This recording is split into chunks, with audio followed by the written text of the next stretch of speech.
Drop shipping அப்படின்னா என்ன? Drop ஷிப்பிங்கில் யார் யார் சம்பாதிக்கலாம், எவ்வளோ சம்பாதிக்கலாம், ஸோ அதுக்கு என்னென்ன ஸ்கில்ஸ் தேவைப்படும் அப்படிங்கிற ஃபுல் டீட்டெயிலாக ஸ்டார்டிங்லேருந்து எண்டு வரைக்கும் ஃபுல்லாக பாருங்கள். ஸ்கிப் பண்ணாமல் பாருங்கள், அப்படின்னா தான் நான் சொல்கிறது புரியும். ஃபர்ஸ்ட் ட்ராப் ஷிப்பிங்னா என்ன? ஒரு சப்ளையர் அண்ட் கஸ்டமருக்கு இடையில மிடில் மேனாக இருந்து நீங்கள் அவங்களுக்கு ஒரு ப்ராடக்டை டெலிவரி பண்ணி செல் பண்ணி கொடுக்குறீங்க. ஸோ இந்த பார்ட்டில் உங்களுக்கு ஒரு பர்டிகுலர் கமிஷன் வந்து கிடைக்கும். ஸோ இந்த ப்ராசஸ் ட்ராப் ஷிப்பிங் அப்படின்னு நம்ம சொல்கிறோம். இந்த ட்ராப் ஷிப்பிங் பண்ணுறதுக்கு உங்களுக்கு ஒரு பெரிய இன்வென்ட்ரி மெயின்டைன் பண்ணுற அளவுக்கு தேவைப்படுமா அப்படின்னு கேட்டால் இல்லை. பெரிய அளவுக்கு இன்வெஸ்ட்மெண்ட் தேவைப்படுமான்னு கேட்டால் அப்படியும் இல்லை. ஸோ இதுக்கப்புறம் என்ன தான் வேணும் அப்படின்னு கேட்டால் உங்களுக்கு ஜஸ்ட் ஒரு இன்டர்நெட் கனெக்ஷனோட ஒரு லேப்டாப் இருந்துட்டால் போதும். ஈவன் மொபைலில் கூடமே நம்ம பண்ணலாம். ஸோ இந்த ட்ராப் ஷிப்பிங்கை உங்களுக்கு கிளியராக ஒரு விஷுவலோடு நான் உங்களுக்கு காமிக்கிறேன்.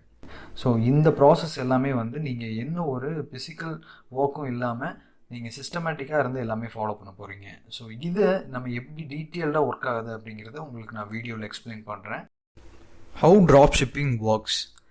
ஆக்சுவலி நீங்கள் இப்போ ஸ்க்ரீனில் பார்க்குற ப்ராசஸில் தான் மொத்த ட்ராப் ஷிப்பிங்குமே ஒர்க் ஆகும். ஃபர்ஸ்ட் ஒரு கஸ்டமர் என்ன பண்ணுறாரு அப்படின்னா அவருக்கு தேவையான ப்ராடக்டை ஆன்லைனில் பர்ச்சேஸ் பண்ணுவார். அப்படி பர்ச்சேஸ் பண்ணுற பிளாட்ஃபார்மில் தான் நீங்கள் உங்களோட ஆன்லைன் ஸ்டோரில் உங்கள் ப்ராடக்டை நீங்கள் லிஸ்ட் அவுட் பண்ணி வைக்கிறீங்க. ஸோ இங்கே கஸ்டமர் வந்து ஃபர்ஸ்ட்டில் இருக்க கஸ்டமர் ஆன்லைன் ஸ்டோரில் ஒரு ப்ராடக்டை வந்து பர்ச்சேஸ் பண்ணுறாரு. அந்த ஆர்டரில் அமௌண்ட்டும் பே பண்ணிடுறாரு. இப்போ வந்து அந்த ஆர்டர் வித் அமௌண்ட்டோட உங்களுக்கு உங்கள் போர்ட்டலில் ரிசீவ் ஆயிடுச்சு. இங்கே ரிசீவர் என்ட்ரில் நீங்கள் தான் இருப்பீங்க, ஒரு மீடியேட்டராக ஒர்க் பண்ணுவீங்க. ஸோ நீங்கள் என்ன பண்ணுவீங்க அப்படின்னா அந்த ப்ராடக்ட்டுக்கு ஆன ஒரு கமிஷன் பார்ட் எடுத்துருவீங்க. ஒரு 10% to 15%, 5% depends on the product. எவ்வளோ இருக்கோ அந்த அளவுக்கான ஒரு கமிஷனை நீங்கள் செட் பண்ணிவிட்டு இந்த ஆர்டரை நீங்கள் சப்ளையருக்கு நீங்கள் ஃபார்வர்ட் பண்ணிடுவீங்க. சப்ளையருக்கு நீங்கள் ஆக்சுவலாக பே பண்ணக்கூடிய அமௌண்ட்டும் நீங்கள் அதோட பே பண்ணிடுவீங்க. இப்போ அந்த ப்ராசஸ் பார்த்தீங்க அப்படின்னா சப்ளையர் அதாவது ட்ராப் ஷிப்பருக்கு ரிசீவ் ஆயிரும். இப்போ ட்ராப் ஷிப்பர் என்ன பண்ணுவார் அப்படின்னா நீங்கள் அனுப்பிச்சிருக்க அந்த கஸ்டமர் டீட்டெயில் வித் ப்ராடக்ட் லிஸ்ட்டோட ஆர்டரை வந்து டெலிவரி அட்ரஸ்க்கு ப்ராசஸ் பண்ணிடுவார். ஸோ அவரும் வந்து ரெண்டாவது ப்ராசஸ் பண்ணுறாரு. ஃபைனலி வந்து ட்ராப் ஷிப்பர் டெலிவரி பர்சன் வந்து கஸ்டமருக்கு ப்ராடக்டை டெலிவரி பண்ணிடுறாங்க. ஸோ இங்கே நீங்கள் மேன் பவர் பார்த்தீங்க அப்படின்னா உங்களோட மேன் பவர் 0. நீங்கள் மட்டும்தான் வந்து சிஸ்டமேட்டிக்காக உட்காந்து ஒர்க் பண்ணுற மாதிரி இருக்கும். மற்ற ப்ராசஸ் எல்லாம் ஆட்டோமேட்டிக்காக வந்து உங்கள் சப்ளையர் அண்ட் கஸ்டமர்கிட்ட தான் இருந்து தான் நடக்கும். ஸோ இந்த ப்ராசஸ் உங்கள் எல்லாத்துக்கும் ரொம்ப ஈஸியாக புரிஞ்சிருக்குன்னு நினைக்கிறேன். Drop shipping is not easy. At the same time நீங்கள் கரெக்டாக கற்றுக்கிட்டு அதில் உள்ளே போனீங்க அப்படின்னா ஸோ அதை மாதிரி சம்பாதிக்கிற ஒரு பிளாட்ஃபார்ம் நீங்கள் எங்கேயுமே பார்த்துருக்க மாட்டீங்க. ஸோ ப்ராப்பரான வேலை கரெக்டான டெக்னிக்கல்லாம் ஃபாலோ பண்ணிவிட்டு பண்ணீங்க அப்படின்னா நல்லா ஏர்ன் பண்ணலாம்.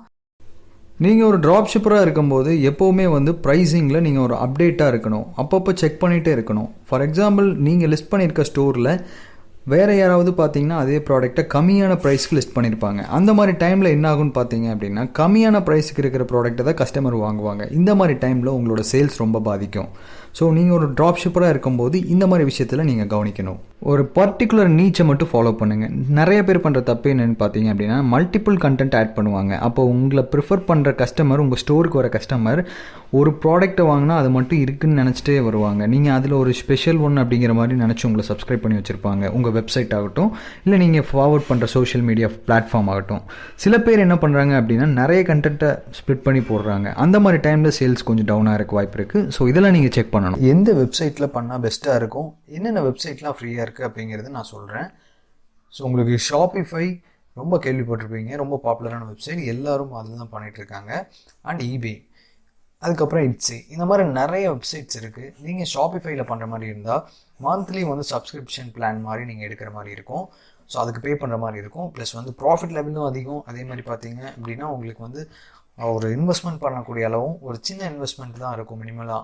ப்ளஸ் வந்து உங்களுடைய ப்ராடக்ட் லிஸ்ட் பண்ணுறீங்க அப்படின்னா அதுக்கான டிராஃபிக் கொண்டு வரதுக்கும் உங்கள் ப்ராடக்ட் டாப் சர்ச் லிஸ்ட்டில் கொண்டு வரதுக்கும் கொஞ்சம் அமௌண்ட் வந்து நீங்கள் பே பண்ணுற மாதிரி இருக்கும். ஸோ ஷாப்பிஃபையை பொறுத்த வரைக்கும் இதுதான். ஈபேயில் பார்த்தீங்க அப்படின்னா ஃப்ரீ ட்ராப் ஷிப்பிங் ஆப்ஷன்ஸ் கொடுத்துருக்காங்க. உங்களுக்கான ஒரு ஃப்ரீ ஸ்டோரும் நீங்கள் க்ரியேட் பண்ணிக்கலாம்.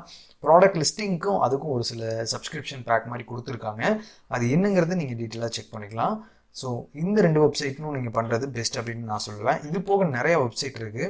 அந்த வெப்சைட் பண்ணுறதுக்கு முன்னாண்ட அதில் எப்படி ரிவ்யூஸ் இருக்குது, அதில் ப்ரீவியஸாக ட்ராப் ஷிப்பர்ஸ்லாம் எப்படி எக்ஸ்பீரியன்ஸ் பண்ணியிருக்காங்க இப்படிங்கிறத விஷயத்தை தெரிஞ்சுக்கிட்டு அதுக்கப்புறம் அதில் பண்ணுங்கள். ஸோ அடுத்தடுத்த வீடியோவில் நம்ம ட்ராப் ஷிப்பிங் பற்றி உங்களுக்கு டீட்டெயில்டாக ஒரு ஷாப் எப்படி ஓப்பன் பண்ணுறது, ட்ராப் ஷிப்பிங் எப்படி பண்ணுறது, ஒரு சப்ளையர்கிட்ட இருந்து பொருளை எப்படி கஸ்டமர் ஆர்டரை ஃபார்வர்ட் பண்ணி டெலிவரி ஹேண்ட் ஓவர் பண்ண வைக்கிறது அப்படிங்கிறத பற்றி நான் டீட்டெயிலான வீடியோஸ் நம்ம சேனலில் போஸ்ட் பண்ணுறேன். ஸோ மறக்காமல் நம்ம சேனலில் பார்த்துட்டே இருங்க. லைக் பண்ணுங்கள், ஷேர் பண்ணுங்கள், சப்ஸ்கிரைப் பண்ண மறந்துடாதீங்க. தேங்க்யூ. நெக்ஸ்ட் வீடியோவில் பார்ப்போம். அதே மாதிரி உங்களுக்கு ட்ராப் ஷிப்பிங் வேறு ஏதாவது பெஸ்ட்டான வெப்சைட் இருந்தாலும் கமெண்ட்டில் லீவ் பண்ணுங்கள். மற்றவங்களுக்கு ரொம்ப யூஸ்ஃபுல்லாக இருக்கும்.